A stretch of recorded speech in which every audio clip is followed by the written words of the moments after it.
ये जो भर्ती आई है ना, कौन सी, हाई कोर्ट, ये एक प्रकार से उन लोगों के लिए भर्ती है जो पूरी तरीके से नमस्कार, हाँ ठीक है। कमेंट कितने दिखेगा मैंने, ये तो ऊपर नीचे हो जाएगा, ठीक है। इन लो कमेंट आ रहा हो आज। नमस्कार, टेलीग्राम में शेयर कर, अभी चलिए वो नहीं चलिए। नमस्कार जी, सत श्री अकाल जी, गुड मॉर्निंग जी, कैसे हो भाभी, मास्टर हो, 4th ग्रेड हो, 2 स्टार हो, RS हो, और कौन सा हो थे, जो भी हो, सबको नमस्कार, प्रणाम, सत श्री अकाल, सांचौर नमस्ते नमस्ते नमस्ते, दिल्ली से नमस्ते क्या, ठीक है, तारानगर से नमस्ते, आ जाइए आ जाइए आ जाइए, आओ भी आओ।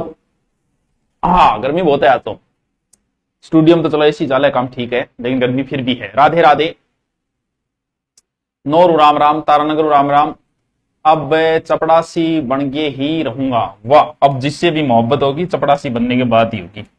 देखो आज एक पत्र लेखन टॉपिक भी कराना है, हाई कोर्ट 4th ग्रेड, ऐसे लिख दूं, ठीक है, और SI भर्ती 11112 2 स्टार, ठीक है, और अभी जेलर का एग्जाम थोड़े दिनों में होने वाला है, ठीक है, ये भी अच्छी नौकरी है, 2 स्टार नौकरी है जेलर की भी, ठीक है। आ जाइए गुरुजी प्रणाम, आपकी सारी शंकाओं को दूर करते हुए फिर हम चलेंगे पत्र लेखन की ओर। एक थोड़ा सा टफ टॉपिक है, कई बच्चों की मांग थी, क्योंकि एक तो RS मेंस में लगता है पत्र लेखन, और कहां लगता है, और जेलर के अंदर भी पत्र लेखन लगता है। इसीलिए देखो ये जो भर्ती आई है ना, कौन सी, हाई कोर्ट, ये एक प्रकार से उन लोगों के लिए भर्ती है जो पूरी तरीके से आलसी है।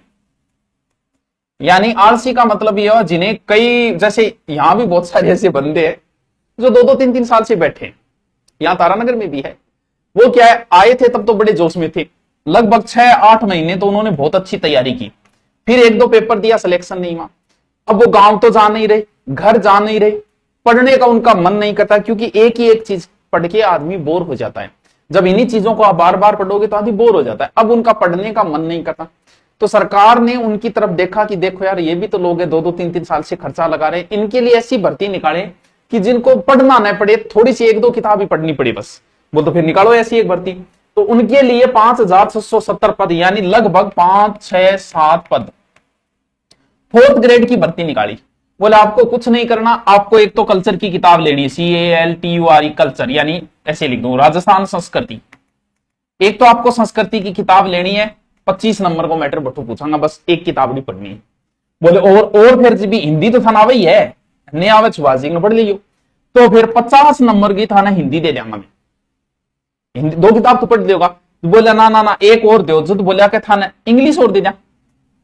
बोले इंग्लिश ई तरीका दियो सर, क्या नहीं पढ़नी पड़े, बोले 10 ही नंबर की छोड़ दो सर, ऐसे थोड़ी होता है, एक एक नंबर महत्वपूर्ण होते हैं, बिल्कुल होते हैं, उतना ही पढ़ो ना। जैसे बहुत सारे टॉपिक इंग्लिश के जो लगेंगे, उनमें 2-4 टॉपिक इजी होंगे, पैसिव वॉइस हो गई, टेनिस तो चलो दोनों काम है, AND वगैरह का प्रयोग करना, और यह गद्यांश हो गया, ये बड़े इजी टॉपिक है, वो 2-3 टॉपिक पढ़ लेना, बाकी छोड़ देना।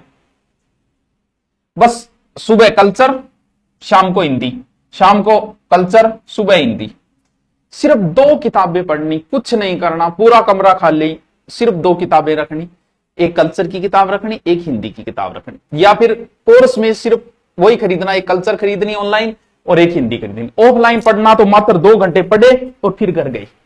यानी इतना इजी सिलेबस किसी चीज का नहीं हो सकता। पुलिस तो बहुत बड़ा सिलेबस है, यानी राजस्थान पुलिस के जितना बड़ा सिलेबस तो किसी एग्जाम का नहीं है। तो फिर ये देखो कितना छोटा सिलेबस बनाया गया है हाई कोर्ट LTC का, ठीक है, बहुत इजी है।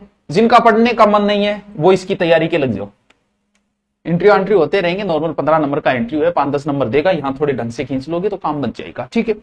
अब जल्दी ही SI की 300 समथिंग पोस्ट बताइए, लगभग 400, लेकिन 200 और करके लगभग 600 पोस्ट आएगी। सर कब आएगी? इस SI का मामला जैसे ही सुलझा कि रद्द हो या नहीं रद्द हो, जैसे इसका मामला सुलझा और सुलझते ही तुरंत SI की भर्ती आएगी।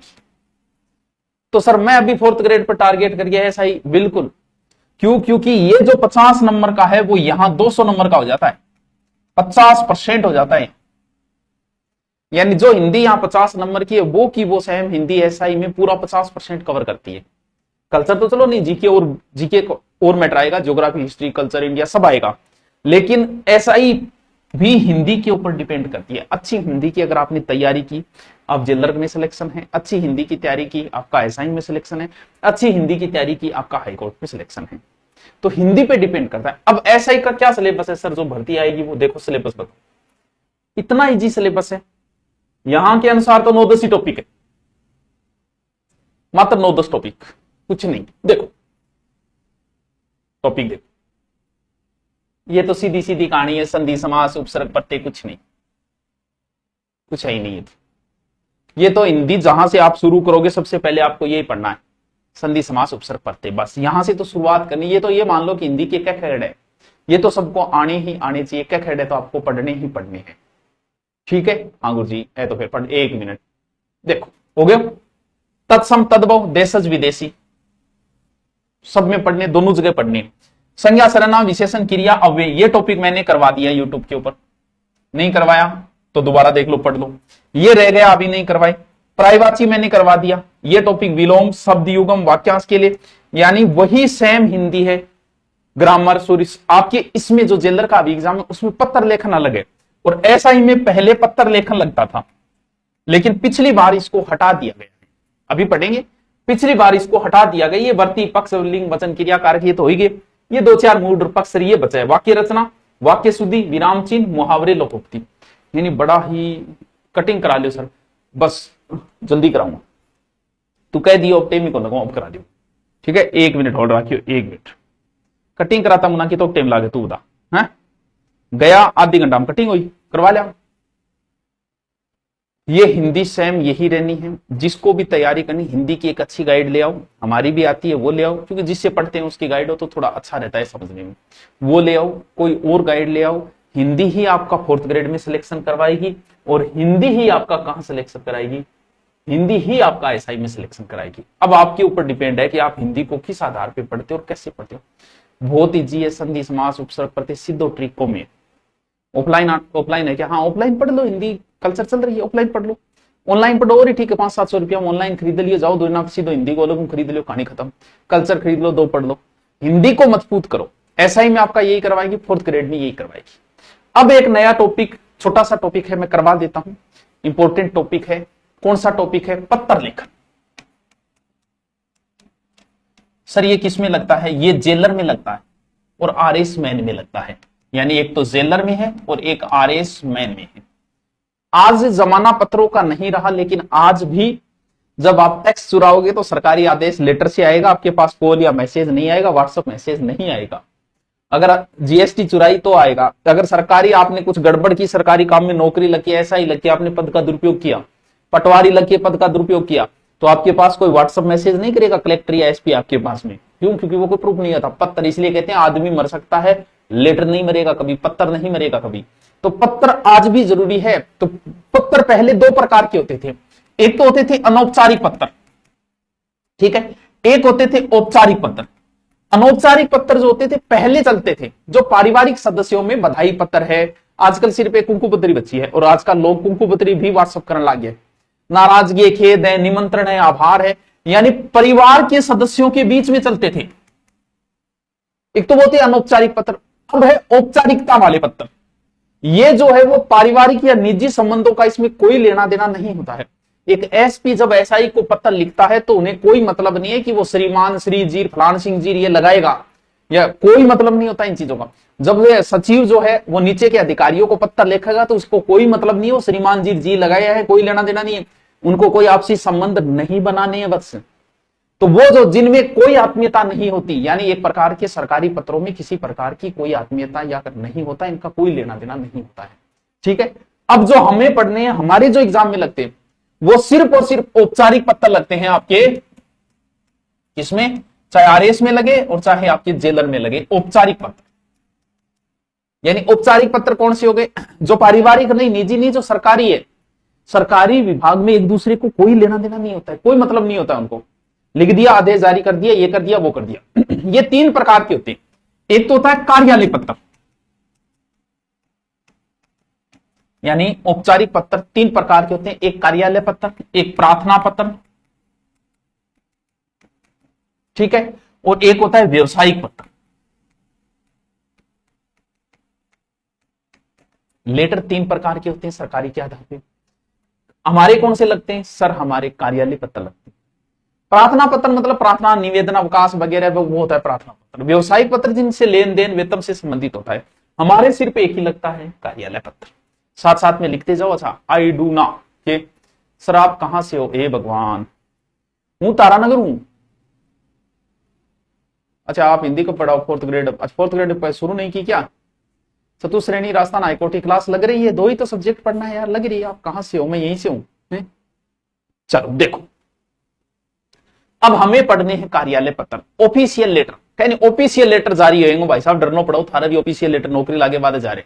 यानी ये जो होते हैं वो कार्यालय के अंदर होते हैं, व्यक्ति विशेष यानी 2 व्यक्तियों के मध्य, या फिर जैसे राज्य सरकार।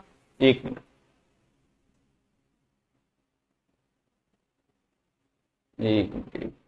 क्या रहे हो? व्यक्तियों के बीच में भी हो सकते हैं और केंद्र और राज्य के बीच में भी हो सकते हैं। कौन से? कार्यालय पत्र। अब कार्यालय पत्र के लगभग 14 या 15 प्रकार के कार्यालय पत्र होते हैं, लेकिन हमारी एग्जाम में कौन कौन से लगते हैं? देखो, एक तो लगता है जेलर में कार्यालय आदेश। हम सिर्फ वो देखेंगे जो जेलर के अंदर लग रहे हैं। एक लगता है आपका अनुस्मारक, रिपीटेशन, ठीक है। एक लगता है विज्ञप्ति। एक लगता है अर्धशासकीय पत्र। बता दियो कौन सो कौन लागे। मैं लिख ला रही हूं, बाकी थे अगर थोड़ा बहुत पढ़े क्योंकि वो थोड़ा रुचि का टॉपिक को नहीं पढ़ो कौन थे। एक लगता है निविदा। एक लगता है परिपत्र। गुरुजी बोला लागे नहीं, बिल्कुल आपके ये मान के चलो जनरल एग्जाम में 6 से 7 क्वेश्चन आएंगे। एक लगता है आपकी अधिसूचना। इसका मतलब कितने लगते हैं? 7 प्रकार के लेटर लगते हैं आपके। 7 सर प्रश्न कैसे पूछा तो बता देंगे कि एक बराबर अधिकारी समकक्ष अधिकारी को कौन सा लेटर भेजता है। अगर आपकी नई कोई जारी हुई है विज्ञप्ति भर्ती, उसके लिए कौन से, मान लो नौकरी लगने के बाद आपको ज्वाइनिंग का सरकार कौन सा आदेश जारी करती है, इस प्रकार से पूछा जाता है। ठीक है, देखो इसके बाद में ज्ञापन है, प्रेस विज्ञप्ति है, सूचना है, निविदा है वह। लेकिन हमारे एग्जाम में, जेलर की एग्जाम में सिर्फ 7 ही लगते हैं। तो हमें क्या देखना है? ओनली फॉर ये 7 ही देखना है। कौन कौन से? कार्यालय आदेश, अनुस्मारक, विज्ञप्ति, अर्धशासकीय पत्र, निविदा, परिपत्र और अधिसूचना। गुरुजी के साथ शुरू कर दिए थे। ओ मुना थे पेपर दे रहे कौन की? पहले बताओ जेलर का एग्जाम कौन कौन सा दे रहा है? जेलर का एग्जाम कौन कौन दे रहा है? कमेंट करके बताओ। हैं जेलर का एग्जाम ऐसा ही। हिंदी के लिए किताब कौन सी पढ़े?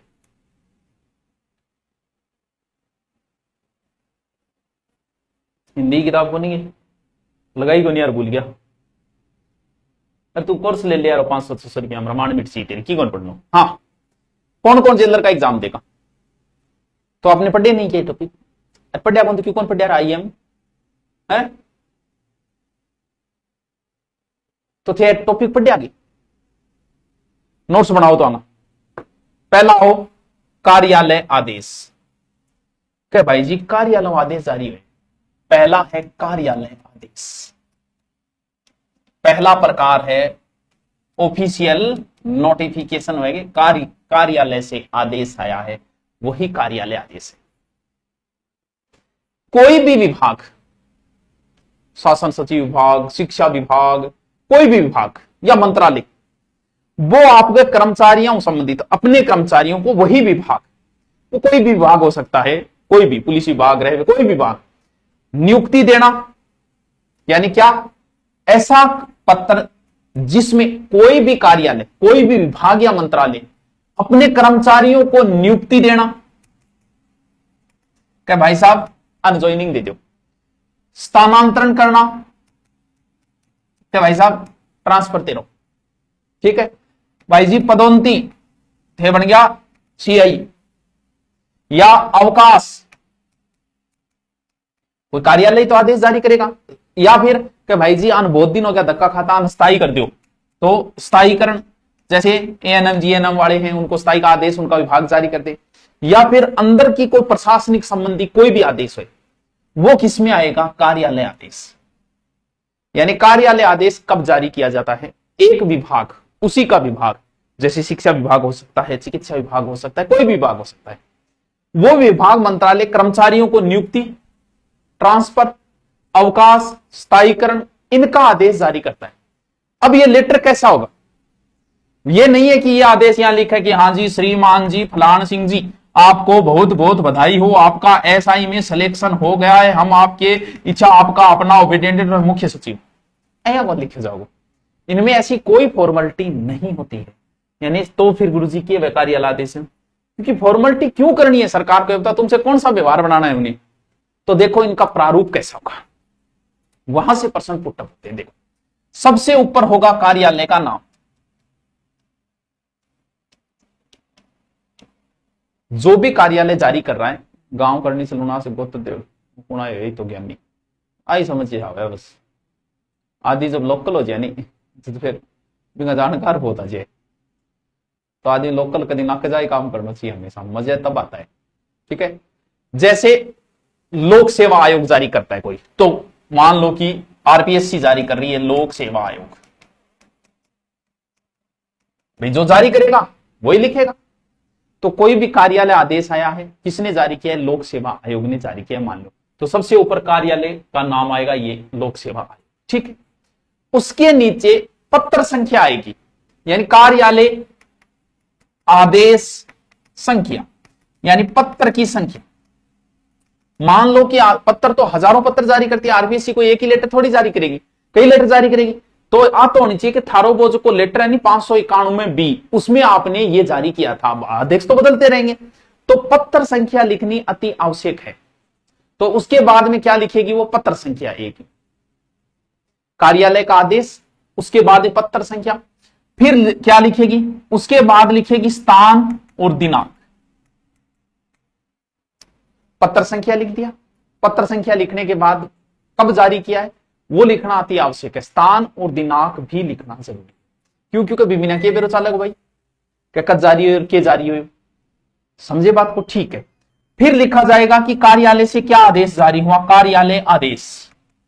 यहां कार्यालय आदेश में क्या लिखा जाएगा? ये हम लाख द्वारा ये अधिनियम इतने द्वारा और हम आपको इसकी ये पदोन्नत करते हैं, ये करते हैं, वो करते हैं, यानी ये कार्यालय आदेश। नीचे क्या हो जाएगा? हस्ताक्षर। ठीक है, हस्ताक्षर, निदेशन, पद नाम का मुख्य सचिव फलान सिंह जी, बांगी मोहर, हस्ताक्षर। फिर इनमें होगी प्रतिलिपि, कभी किन किन भेजनी है, कि ये इसको भेज दो, इसको भेज दो, इसको, तो इन 3 लोगों को भेज दो। यानी कार्यालय पत्र हमेशा ऊंचा अधिकारी छोटे अधिकारी को भेजेगा। नंबर 1 बात, इसका प्रभाव उस कार्यालय तक ही रहेगा, आंकोनी को बहुत बड़े लेवल पे आ जाएगा। ये हमेशा उत्तम पुरुष शैली में लिखे जाते हैं। पूछ लेते हैं कि कार्यालय पत्र किस शैली में लिखे? उत्तम पुरुष। इसमें किसी प्रकार का संबोधन वगैरह नहीं के तैयारी क्या करूं, जो कहेगा समझ में नहीं आ रही क्या करूं, वो हाई कोर्ट 4th ग्रेड ही करो, 2 किताब लिया पढ़ते आ जाओ। देखो देखो ये तो अधिसूचना है, ये भी अधिसूचना है। कार्यालय देखो वो प्रारूप है, के प्रारूप है। सबसे पहले विभाग या कार्यालय का नाम आएगा, फिर पत्र संख्या आएगी, फिर स्थान आएगा जैसे जयपुर से जारी किया है, और तारीख आएगी कि इतनी तारीख को एक आदेश जारी किया कार्यालय ने। फिर कार्यालय क्या आदेश लिख रहा है कि एतद द्वारा सूचित किया जाता है कि इनको इनको इनको इनको ये करना है, ये करना है, वो करना। आज्ञा से हस्ताक्षर, पदनाम और यहां प्रतिलिपि। ये प्रारूप होता है कार्यालय आदेश का। जैसे कोई आदेश में ले लेता हूं, ये आदेश है, कार्यालय का एक आदेश जारी किया है, क्या? ये संघ लोक सेवा आयोग द्वारा जारी किया गया है, यानी लोक सेवा आयोग उत्तर प्रदेश ने। ये स्थान है प्रयागराज से, जुलाई 12, 2024 में एक लेटर जारी किया गया। वो कार्यालय आदेश था कि सूचित किया जाता है सम्मिलित राज्य पर्व अधीनस्थ सेवा इतना रविवार अगस्त इतना को आयोजित हो रही है परीक्षा को समुचित व्यवस्था के लिए कार्यालय के समस्त कर्मचारियों को इस कार्य में संबंध किया जाता है। प्रत्येक कर्मचारी उसके कार्य विशेष सूचना परीक्षा अनुभाग यथा उपलब्ध करा दी जाएगी। यानी लोक सेवा आयोग उत्तर प्रदेश ने कार्यालय पत्र जारी किया अपने कर्मचारियों के लिए कि हम एक एग्जाम करवा रहे हैं, इतनी तारीख को आप अपना काम करें। और नीचे हस्ताक्षर, आलोक कुमार उस समय सचिव रहे होंगे वहां के, उनके हस्ताक्षर से जारी हुआ। और ये प्रतिलिपि किस किस को भेजनी है? वो कर्मचारियों को भेजनी है, इनको भेजनी है, मास्टरों को भेजनी है। ये लक्ष्य, ये है कार्यालय आदेश। बताओ समझ में आया कि नहीं आया? बताइए सर, जूम करो, जूम करो।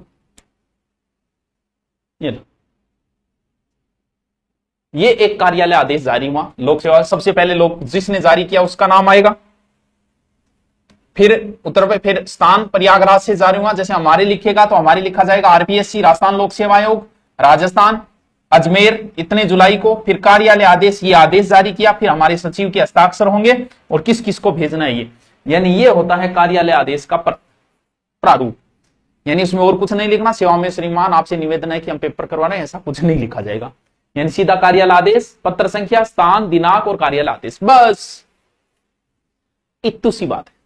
इतनी सी, बहुत समझ में आयो सर, बहुत आगे तो बहुत ही अच्छी बात है, यानी बहुत ही अच्छी बात है। तो आगे चले, बताओ कार्यालय आदेश में किसी को कंफ्यूजन है क्या? बताओ बताओ बताओ। आगे चले, अब हम एक नोटिफिकेशन जारी करते हैं। हे गुरुदेव हमारे लिए माना अधिसूचना, अधिसूचना नोटिफिकेशन।